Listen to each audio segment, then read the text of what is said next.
Hey friends, I'm back home, as you may or may not be able to tell from my completely nondescript backdrop.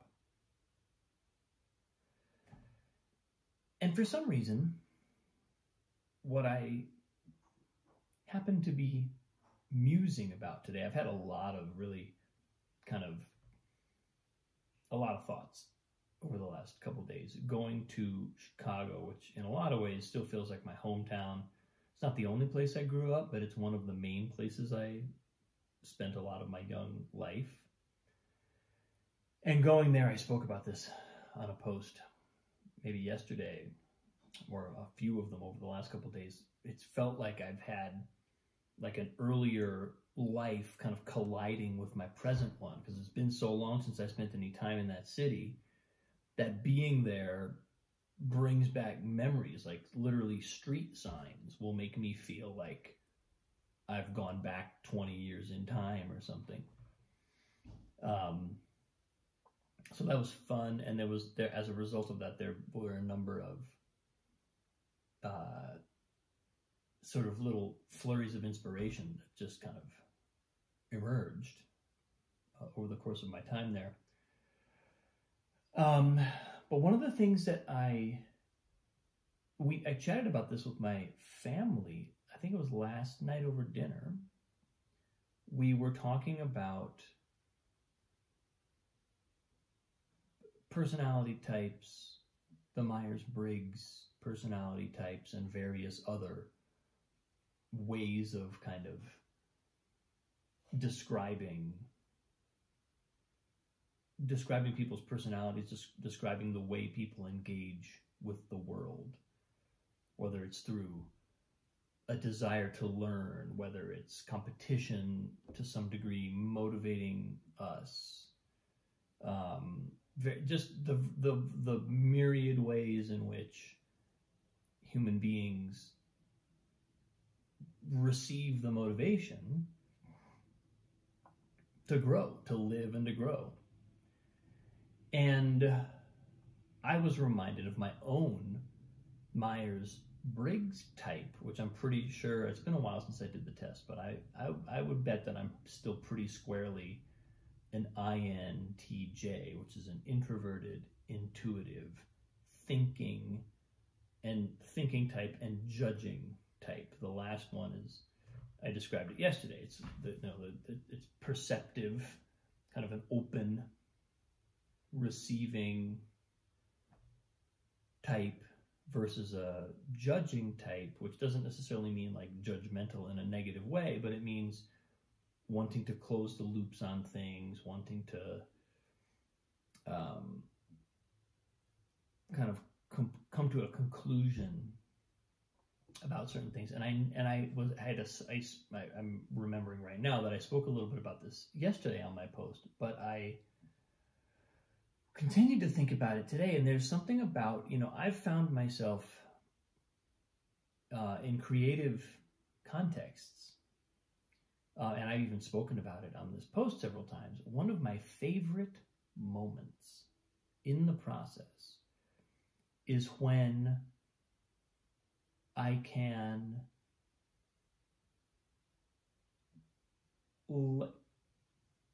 connect the dots in something that either I myself have created, or probably more frequently something that either someone else has created or I have created in collaboration with someone else, where I'm not responsible for the whole thing, and therefore I can step outside it a little bit better than I can if it's my own work, if it's strictly my own work.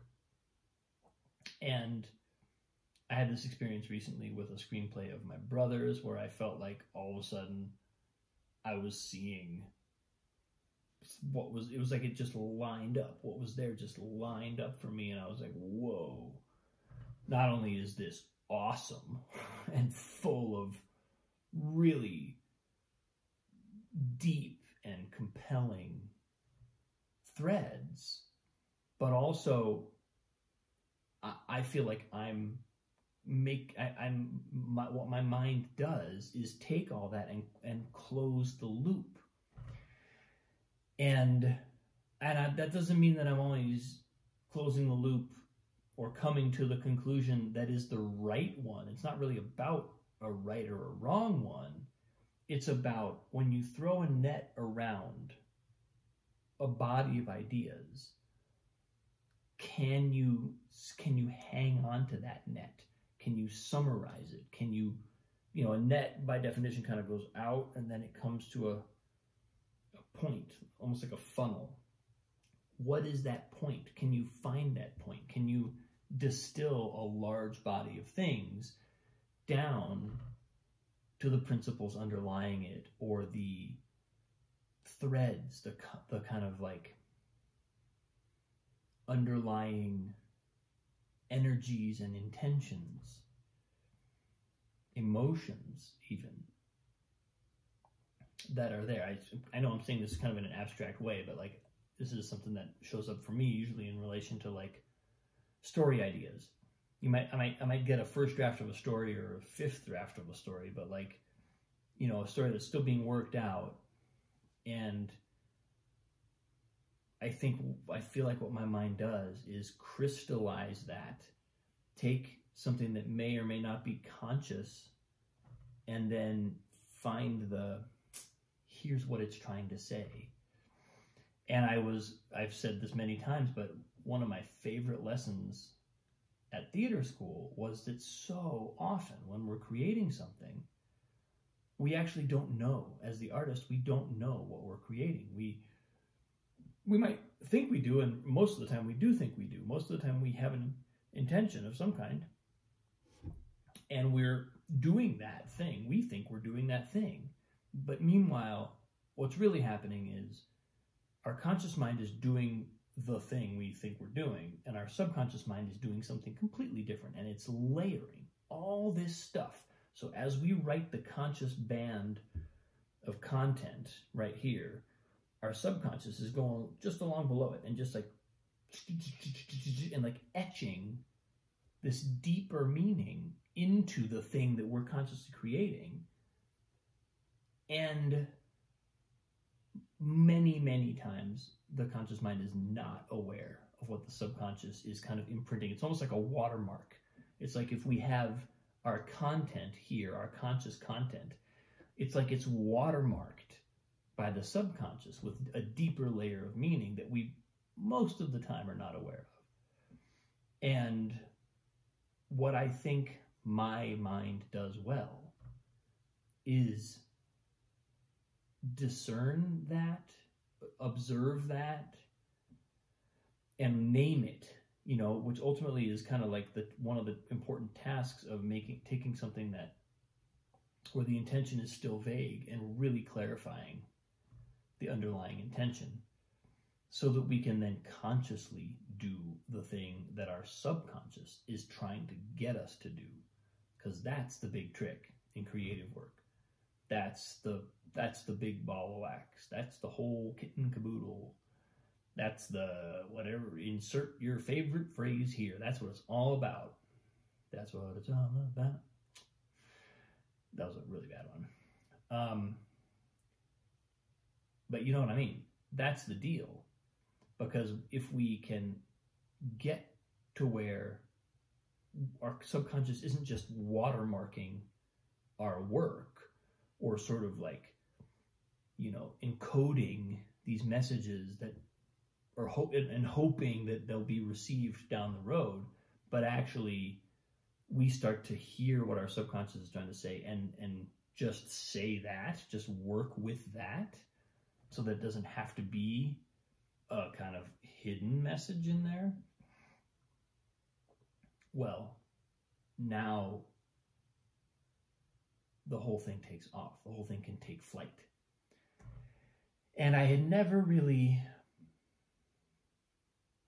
appreciated just what that just what that is, just what that process is, and certainly never associated it with like the J portion of my Myers-Briggs type, which is trying to close those loops. And the fact is, ultimately we all need to be able to do all of the things in the Myers-Briggs types. We all need to be able to do some perceiving and some judging, some analytical approaching of the world and some intuitive approach, some extroverted work, some introverted work. We all need to be able to do a little bit of everything. But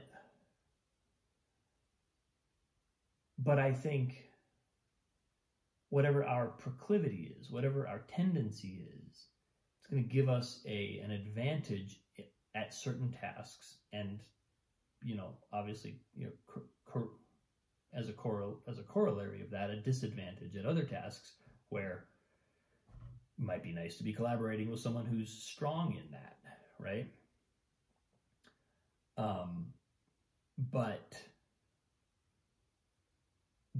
I felt suddenly as I thought about my own type, I was like, oh, well, no wonder that's something that I love so much about the process, because it's like, how wide can you cast the net and still see through it and still kind of manage to get our arms around it, or how much forest can there be and still be able to discern these little patches of trees that represent a path through the forest. I'm mixing my metaphors in a really confusing way right now, but I hope you're getting my point. I just found myself excited by having recognized that about myself and being able to articulate it, because half the time this isn't just creative work. I mean, it is creative work, but it's not necessarily like making a piece of writing or a film or a song. Life is like this too. We can decode our own life. We can watch ourselves, and if we manage to get a little bit of remove, a little bit of distance, objectivity, then we can start to see the ways in which our own life is encoded with information that we may not be conscious of. There may be desires that we have. There may be intentions that we have. There may be goals, purposes that we have that are there, not even necessarily that far beneath the surface, but not quite conscious. And as soon as they become conscious, energy is released. Movement is released. We can now do that. We can leverage our energy and our intention behind the things that we've been trying to do subconsciously all along, as opposed to having sort of intentions that are conscious but maybe not that examined, meanwhile having other subconscious hidden agendas, hidden commitments that are oftentimes in conflict with these external or conscious ones. And so then we end up with the ones of friction. We keep trying so hard to go in this direction and to make these changes or to go do these things. Meanwhile, our subconscious is like, nope, you're never going to do that, because actually I'm more committed over here.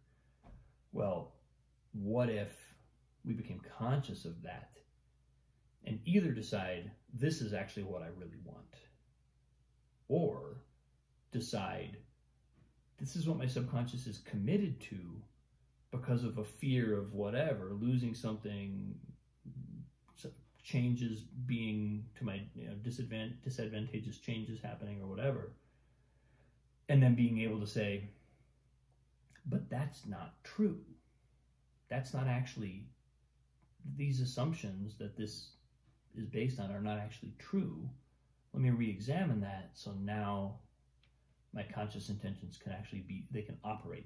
I can put my energy there without it constantly being derailed by these subconscious commitments. I've been continuing to read the book Immunity to Change by Robert Keegan and Lisa Lasko-Leahy, which is also going more and more deeply into this stuff, and it's really fun to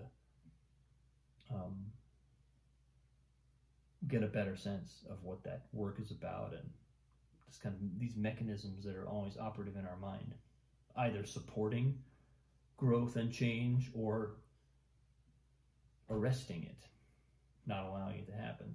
So, really interesting stuff. I will continue to report. That's where I am today, folks. Happy to be home. I look forward to continuing to play with these ideas and share them over the next several days. I appreciate you. Thank you for watching. Much love. I'll see you tomorrow.